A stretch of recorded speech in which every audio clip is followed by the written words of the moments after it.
ये एक atheist channel है जो इस्लाम की सच्चाई मुस्लिम लोगों तक पहुंचाकर उन्हें ह्यूमैनिस्ट और रैशनलिस्ट बनाने की कोशिश करता है। हमारा मकसद मुस्लिम लोगों के प्रति किसी तरह की नफरत फैलाना या उन्हें नीचे दिखाना नहीं है। क्या नबी ने मदीना में पहुंचकर गरीबी में जिंदगी गुजारी? क्यों कहा जाता है कि नबी ने अपने पेट पर पत्थर बांधकर वक्त गुजारा और रो रो कर उम्मत के लिए दुआएं की? क्या हुआ नबी के मदीना पहुंचने पर? कैसे हुआ गुजर बसर? कैसे यहां के लोगों को भी तंग करना शुरू कर दिया? जानेंगे पूरा वाकया आज की स्पेशल वीडियो में, तो बने रहिए वीडियो का आखिर तक और शुरू करते हैं इंसानियत के नाम से। यह चैनल किसी भी रिलीजन या संगठन की मदद से नहीं चलता है। इस नेक मुहिम में हमारा साथ दीजिए। इस चैनल की हर वीडियो पर पूरी एक टीम काम करती है और YouTube से कोई खास अर्निंग नहीं होती। इस चैनल और मिशन को बनाए रखने के लिए आपकी रेगुलर मंथली सपोर्ट की जरूरत है। इसके लिए पैट्रियन या चैनल की मेंबरशिप भी ले सकते हैं या UPI और पेपाल के जरिए भी हर महीने अपनी फाइनेंशियल कंडीशन के मुताबिक सपोर्ट कर सकते हैं। इस मिशन के एक सिपाही बनिए और गर्व महसूस करिए सदी के सबसे बड़े मिशन के सपोर्टर होने पर।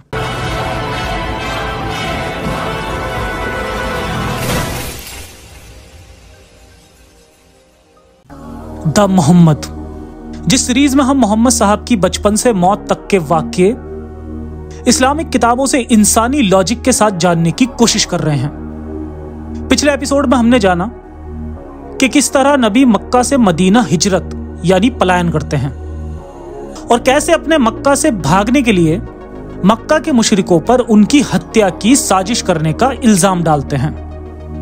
नबी की जिंदगी में हमें शैतान, जिन्नों और फरिश्तों के कारनामे भी देखने को मिलते हैं, जिसमें बड़ी अजीब बात हमें यह मिलती है कि सारे कारनामे किसी और ने नहीं देखे होते बल्कि सिर्फ नबी ने देखे होते हैं। कौन शैतान के साथ मिलकर साजिश कर रहा है यह फरिश्ता बताता है और फरिश्ता केवल नबी को दिखता है। इस्लामी तारीख में हमें इस तरह के कई किस्से मिलते हैं जिन्हें आज के मॉडर्न मुस्लिम भी सच मानते हैं। अगर हम थोड़ी देर के लिए अपने दिमाग को अपने साथ रखकर यह मान लें कि जिन, शैतान और फरिश्ते सिर्फ नबी का दिमागी फितूर थे, तो पूरी इस्लामिक कहानी ही पलट जाती है। जरा सोचिए, मक्का के मुशरिक मोहम्मद साहब को मारने की प्लानिंग कर रहे थे। यह बात फरिश्ता बताता है, जिसकी बिना पर बाद में मोहम्मद साहब मक्का वालों से जंग भी कर बैठते हैं। इसका मतलब अगर फरिश्ता सिर्फ दिमाग का फितूर हुआ तो मक्का के मुशरिकों ने साजिश की ही नहीं, इसलिए जंग में उनका मारा जाना भी उन पर जुल्म हो जाता है। इस किस्से को हमने पिछले एपिसोड में डिटेल में जाना था और आगे भी ऐसे ही फरिश्तों और जिन्नों के किस्से आने पर इस पॉसिबिलिटी पर फिर से अकल का इस्तेमाल करेंगे। तो आइए जानते हैं क्या हुआ नबी के मदीना पहुंचने पर।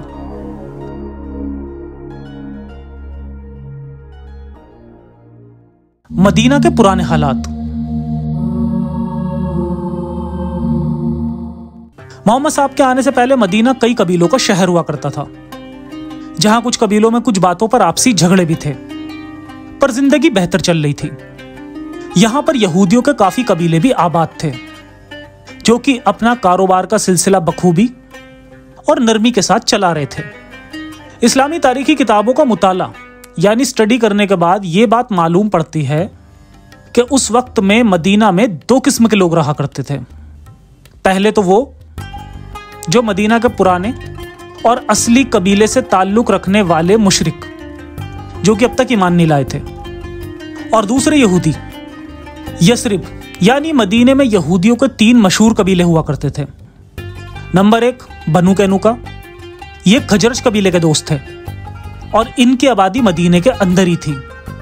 नंबर 2 बनु नजीर और नंबर 3 बनु कुरैजा, ये दोनों कबीले ओस कबीले के दोस्त थे और इन दोनों की आबादी मदीने के बाहरी हिस्से में थी। इनमें नंबर 1 कबीला यानी बनु कैनुका काफी मालदार था। ये लोग सोने के जेवरात और लोहे से बनी चीजों का कारोबार किया करते थे। ये मदीने के सबसे मालदार लोगों में शुमार थे। इस कबीले के साथ बाद में नबी ने क्या किया वो हम आगे जानेंगे। मोहम्मद साहब का मदीने में दाखिला। मोहम्मद साहब जब मदीना में तशरीफ लाए और अपने मामू के कबीले बनु नज्जार कबीले में गए, तब जो लोग मक्का से आए हुए लोगों की खिदमत कर रहे थे, उन्हीं लोगों को मोहम्मद साहब ने अंसार कहा। उन्हीं में से एक शख्स अबू अय्यूब अंसारी था, जिसके घर पर मोहम्मद साहब ठहरे। इसी वजह से आज वहां पर मस्जिद नबवी बनी हुई है। मोहम्मद साहब अपने मामू के कबीले बनु नज्जार में खुद को महफूज महसूस करने के बाद, यानी महफूज मुकम्मल होने के बाद, उस इंसान अबू अय्यूब अंसारी को हुक्म देते हैं, ए अबू अय्यूब, इधर आओ और हमारे लिए आराम की जगह तैयार कर दो। यानी नबी की एटीट्यूड वाली जिंदगी शुरू हो गई थी। खैर, अबू अय्यूब ने ऐसा ही किया। फिर कुछ दिनों बाद मोहम्मद साहब की बीवियां और दोनों बेटियां, जिसमें हजरत फातिमा और उम्मे कुलसूम और साथ ही उनके रिश्तेदार ओसामा बिन जैद और उम्मे ऐमन भी आ गईं। इन सबको अब्दुल्ला बिन अबू बकर अपने घर वालों के साथ, जिनमें हजरत आयशा भी थीं, लेकर आ गया था। अलबत्ता नबी मोहम्मद साहब की एक बेटी जैनब, ये अबू लाश के पास ही रह गई थी, जिसको उन्होंने आने नहीं दिया था। हजरत आयशा से रिवायत है कि जब मदीना पहुंचे तो यहाँ जमीन बहुत ही सख्त और बेजान दिखाई पड़ती थी और यहाँ बीमारियां फैली हुई थीं। जो पानी था वो भी सड़ा हुआ था, यानी काफी पुराना, गड्ढों में भरा हुआ पानी था, जिसके पीने की वजह से मक्का में आए हुए लोग बीमार पड़ गए, जिसमें से मेरे अब्बा हजरत अबू बकर को बुखार आ गया और हमारा गुलाम बिलाल भी बीमार पड़ गया। जब मुसलमान मदीना पहुंचे तो वहां की आबो हवा उन्हें रास न आई। शायद इसकी वजह वहां का गंदा पानी और बेहद गर्म मौसम था, और पानी की कमी से डिहाइड्रेशन और जिस्मानी एंटीबॉडीज का उस माहौल के हिसाब से ना होना भी था।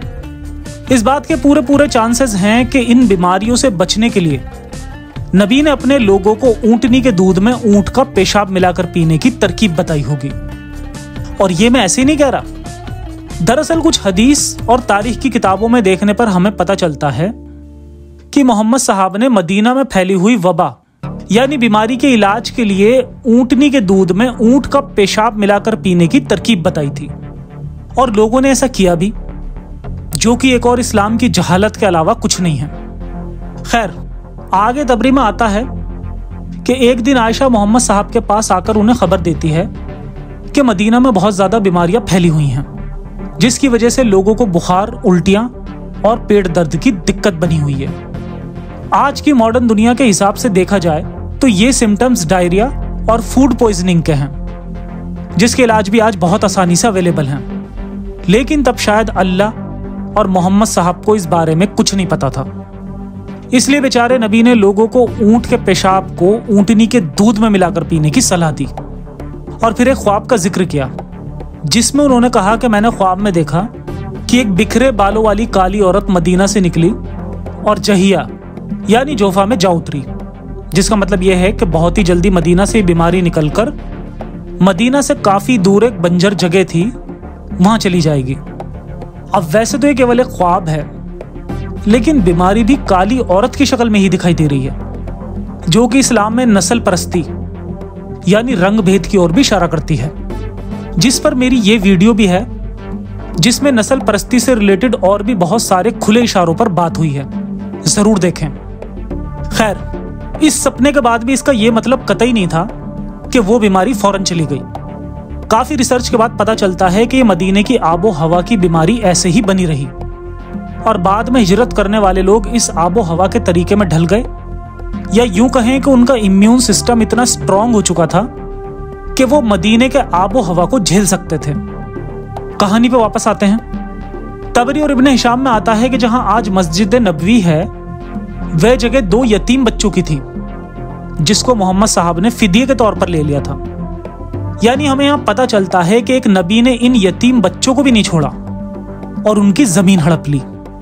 यहां इस जमीन पर मदीने के मुशरिकों की कुछ कब्रें भी थीं, तो जब मस्जिद नबवी बनवाई गई तो मोहम्मद साहब ने इन कब्रों को उखाड़कर कहीं दूसरी जगह फिकवा दिया और उस जगह को इकसार किया और उस जगह पर मस्जिद नबवी की तामीर की। मोहम्मद साहब ने खजूर के पेड़ों को काटकर किबले की दिशा की ओर लगा दिया। उस वक्त किबला बैतुल मुकद्दस यानी रोक ऑफ द डोम था।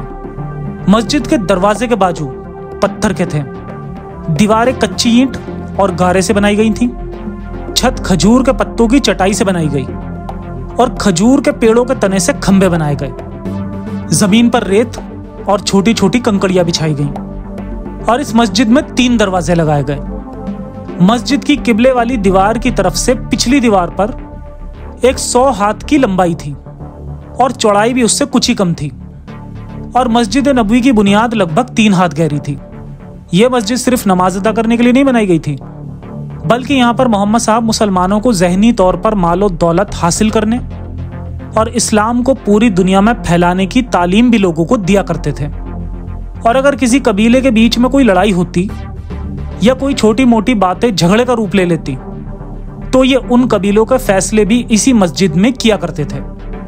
यानी यूं कहें कि मोहम्मद साहब ने मस्जिद नबवी को एक मदीना का पार्लियामेंट बना दिया था, जिसे मजलिस सूरा भी कहा जाने लगा था। यही वो वक्त था जहां से पहली बार अजान दी गई। उसके बाद ये अजान रेगुलर दिन में 5 बार दी जाने लगी, जिसमें यह ऐलान होता कि कोई नहीं अल्लाह के सिवा इबादत के लायक और मोहम्मद अल्लाह के रसूल हैं। इस तरह दिन में 5 बार अपने खुदाओं को इबादत के लायक ना सुनने पर आसपास के लोगों को तकलीफों का सामना करना पड़ रहा था। इस तरह का स्टेप लेने का मकसद जाहिर तौर पर उनके माबूदों को नीचा दिखाना और खुद को ऊंचा बताना ही था। यानी ये वही काम कर रहे थे जो मक्का में क्या करते थे, लेकिन वहां मक्का में इनके पास लोगों का साथ ना था, जबकि अब मदीने में बहुत लोगों का साथ था। इसीलिए किसी भी शख्स की हिम्मत नहीं होती थी कि कोई भी मोहम्मद साहब की मुखालफत यानी कि विरोध करता। और इन्हीं सब तैयारियों में मोहम्मद साहब के कई महीने गुजर गए।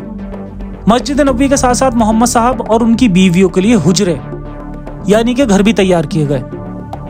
हुजरे तैयार हो जाने के बाद मोहम्मद साहब अबू अय्यूब अंसार के घर से हुजरे में तशरीफ ले आए और वहां अपनी जिंदगी बसर करने लगे। मदीना में नबी की गुर्बत का झूठ।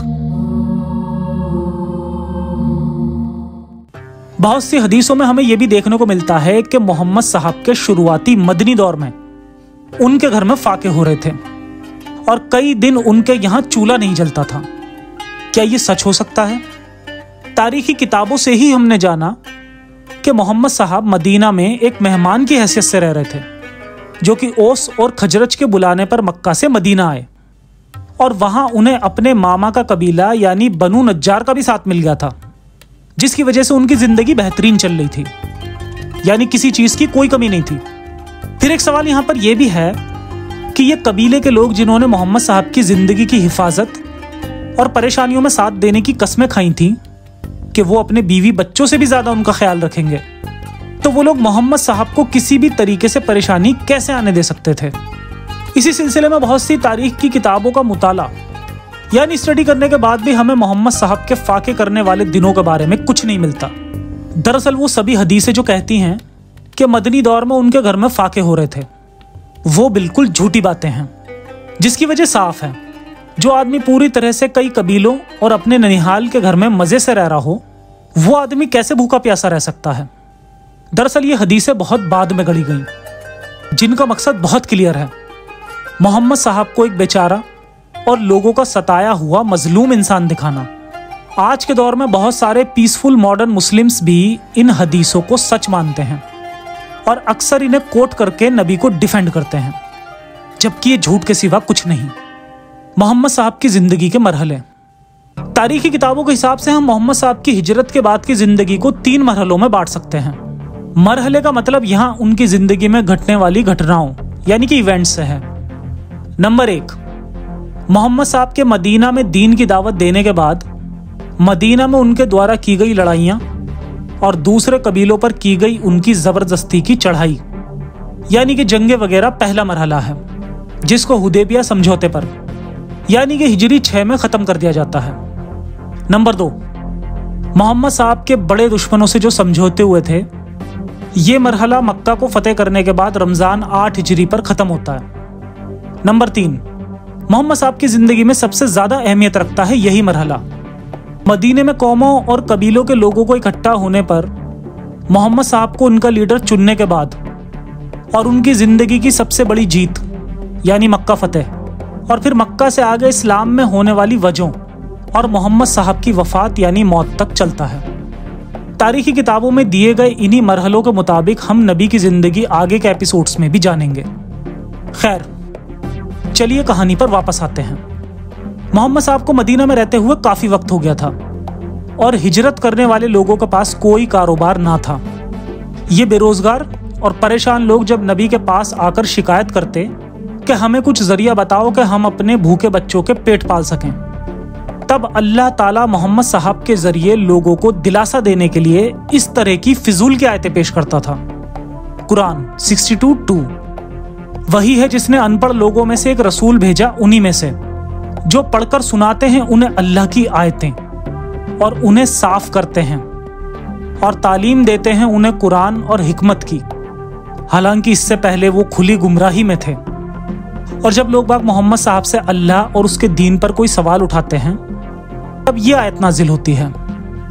कुरान 8:2 बेशक ईमान वाले वही हैं जिनके दिल कांप उठते हैं जब वो अल्लाह की आयतें सुनते हैं, और जब उनके सामने उसकी आयतें पढ़ी जाएं तो उनका ईमान बढ़ जाता है और वो अपने रब पर ही भरोसा करते हैं।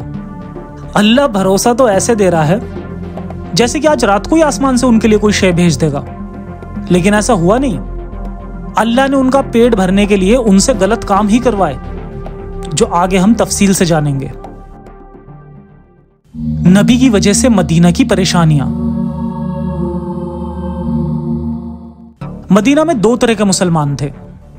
एक तो वो जो खुद अपनी जमीन, अपने मकान और अपने मालो दौलत के साथ रह रहे थे, जिन्हें कोई चिंता नहीं थी। ये लोग अंसारी थे और इनमें आपस में ही पीढ़ियों से ही बड़ी जोरदार दुश्मनी या नफरत भी चली आ रही थी, जिसका फायदा भी मोहम्मद साहब को बहुत खूब मिला, जो कि आगे बयान किया जाएगा। दूसरा गिरोह मुहाजिरों का था, जो उन सारी सुविधाओं से महरूम था और लुट पिट कर किसी न किसी तरह अल्लाह भरोसे मदीने पहुंच गया था। इनके पास ना तो रहने के लिए कोई ठिकाना था, न पेट पालने के लिए कोई काम, और ना सिरे से किसी किस्म का कोई माल था जिस पर उनकी कारोबारी अर्थव्यवस्था खड़ी हो सके। शुरुआती दौर में तो इनकी संख्या कम ही थी, लेकिन अब वक्त के साथ इनकी संख्या में हर दिन बढ़ोतरी हो रही थी, क्योंकि मोहम्मद साहब ने यह ऐलान कर दिया था कि जो भी अल्लाह और उसके रसूल पर ईमान रखता है मदीना आ जाए। पिछले एपिसोड में भी हमने जाना था कि अल्लाह ने मुहाजिरों के लिए दीन और दुनिया में बेहतर मुकाम दिलवाने के वादे किए थे। अब मोहम्मद साहब मदीने के आसपास के कबीलों में घूम घूम कर उनको इस्लाम की दावत देते, या यूं कहें कि अपने साथ मिलकर लूटपाट का कारोबार करने का मौका दे रहे थे, जिसके चलते काफी भूखे नंगे लोग भी मदीना आकर रहने लगे। जिससे यह हुआ कि पहले मदीना में ना तो कोई बड़ी दौलत थी और ना ही कोई आमदनी का साधन था, जिसकी वजह से मदीने का आर्थिक संतुलन बिगड़ता गया। और इस तंगी तुर्सी में इस्लाम की वजह से मदीने का लगभग आर्थिक बहिष्कार यानी बॉयकॉट कर दिया गया, जिससे मदीने में आयात यानी इंपोर्ट बंद हो गया और वहां के हालात बहुत ज्यादा तंगोदस्त हो गए और लोग भूखे प्यासे रहने को मजबूर हो गए। पर मोहम्मद साहब, जो कि अभी भी ओस व खजरज और बनु नज्जार कबीले के मेहमान थे, उन पर इस तंगहाली का कोई असर ना पड़ा।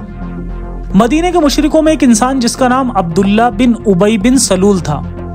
ये एक ऐसा शख्स था जिसने बुआस की लड़ाई के बाद अपने आप को सरदार बनाने पर ओस और खजरज से बैत ले ली थी, यानी उनकी सहमति हासिल कर ली थी। हालांकि इससे पहले ये दोनों ही कबीले किसी के सरदार के फैसले से सहमत नहीं हुए थे, लेकिन वो इसके लिए तैयार हो चुके थे ताकि उसको शाही ताज पहनाकर बाकायदा उसकी बादशाही का ऐलान कर दिया जाए। और उस इंसान को मदीने का बादशाह बनाने की तैयारी अभी पूरी हो ही चुकी थी कि अचानक मोहम्मद साहब की एंट्री मदीना में हो जाने पर ओस और खजरज ने अपना ये वायदा अब्दुल्ला बिन उबई बिन सलूल से तोड़ दिया। जब ओस और खजरज ने अब्दुल्ला बिन उबई बिन सलूल को मोहम्मद साहब के वायदों और फायदों के बारे में बताया, तब वो भी मुसलमान हो गया और मोहम्मद साहब की बैत कर ली। इस शख्स के बारे में आपको ये भी जान लेना चाहिए कि आगे चलकर इस शख्स ने एक बहुत बड़ा इंसानियत का एग्जाम्पल मोहम्मद साहब की जिंदगी में पेश किया था, जिसका खामियाजा भी उसे भुगतना पड़ा, जिसके बारे में आगे के एपिसोड्स में बात की जाएगी। खैर, मदीना में तीसरा फिरका यहूदियों का था, जिन्होंने मोहम्मद साहब पर कभी एतबार नहीं किया और उन्हें झूठा नबी ही मानते रहे। मोहम्मद साहब ने उन लोगों को मनाने की बहुत कोशिश की, पर वो लोग अपनी इसराइली मान्यताओं पर और अपने पुराने दीन पर ही कायम रहे और उसी पर फक्र महसूस करते रहे। दरअसल मदीना के यहूदी मोहम्मद साहब के झूठ को पहले से जानते थे। इसी सीरीज के इस एपिसोड में हमने जाना था कि मक्का के 2 शख्स उकबा और नादिर, जिन्होंने मोहम्मद साहब के झूठे नबी होने की पोल खोलने के लिए मदीना के यहूदियों से मदद ली थी, और इन्हीं यहूदियों ने मोहम्मद साहब को 3 सवाल लिखकर भेजे थे जिनका जवाब मोहम्मद साहब नहीं दे पाए थे, और फिर इन्होंने कुरान में गोल गोल बातें बना दी थी। इस वाक्य को डिटेल में जानने के लिए ये वाला एपिसोड जरूर देखें। बहरहाल मदीना के यहूदी नबी मोहम्मद का सच जानते थे, इसीलिए उनका इस्लाम ना कबूल करना तो लाजमी ही था। हालांकि मोहम्मद साहब के मदीना पहुंचने पर यहाँ के यहूदियों के मन में डर तो था ही।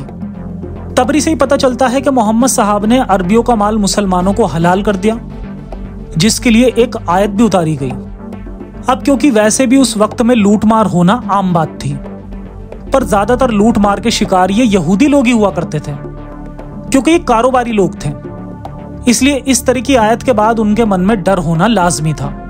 जब मोहम्मद साहब ने खुले तौर पर एक आयत उतार दी, तब यहूदियों के एक कबीले बनु नजीर से एक इंसान जिसका नाम अब्दुल्ला बिन सलाम था, जो कि सफिया के चाचा भी लगते थे, जो कि अपने कबीले के बहुत बड़े ज़हनी इंसान माने जाते थे, इन्होंने जाकर मोहम्मद साहब से अमन और रहमदिली की फरमाइश रखी, जिस पर मोहम्मद साहब ने उन्हें जवाब देते हुआ कहा कि मैं अल्लाह का भेजा हुआ रसूल हूं और तुम्हें मेरी बात मान लेनी चाहिए, जिससे तुम्हें दुनिया में भी और आखिरत में भी फायदा होगा।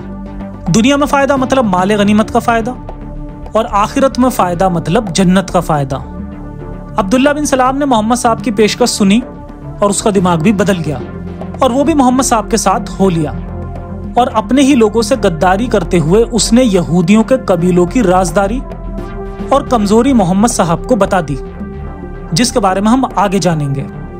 इस बारे में हमें इब्ने हिशाम वॉल्यूम 1 पेज नंबर 518 और 19 में एक हदीस भी बताता है। सही बुखारी वॉल्यूम 1 पेज 459, 556, 561, जिसमें सफिया का जिक्र आता है। सफिया कौन थी और उसके साथ क्या हुआ था और कैसे हुआ था, उसके बारे में ज्यादा जानने के लिए आप मेरी ये वीडियो भी देख सकते हैं। जब मोहम्मद साहब मदीने पहुंचे और वहां पर लोगों को दीन की दावत देनी शुरू की, तब वो लोगों को नई नई आयतें बताकर डराने लगे और लोगों को दीन में दाखिल कराने के लिए जन्नत का लालच देने लगे। और गली कूचों को ऊपर खड़े होकर ये नए नए मुसलमान मोहम्मद साहब की बताई हुई दकियानूसी और अलौकिक यानी चमत्कारी अल्लाह और उसकी जमीन यानी जन्नत के बारे में चिल्ला चिल्ला करके बताते थे, और इस तरह ये वहां के बाजार और कारोबार का माहौल खराब करते थे। जब यूं ही काफी वक्त गुजर गया और मुसलमानों को कोई फायदा नहीं हो रहा था, तो लोगों ने मोहम्मद साहब का विरोध करना शुरू कर दिया, जिसका उन्होंने कुछ इस तरह से इलाज किया। ये इलाज क्या था, इसे हम अगले एपिसोड में जानेंगे।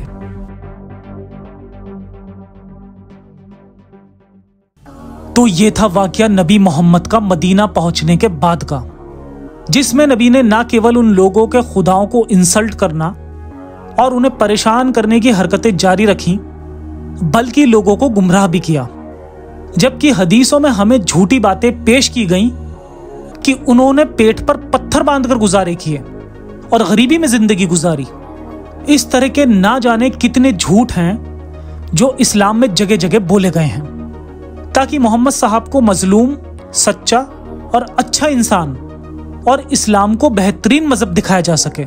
इस सीरीज के जरिए मैं कोशिश करूंगा कि उन सभी झूठ की सच्चाई मैं आप तक पहुंचाता रहूं। तो बने रहिए सीरीज के साथ और मिलते हैं अगले एपिसोड में नबी के अगले कारनामे लेकर। तब तक के लिए सुरक्षित रहें और अपना और अपनों का ख्याल रखें। सलामत रहें। इंसानियत हाफिज।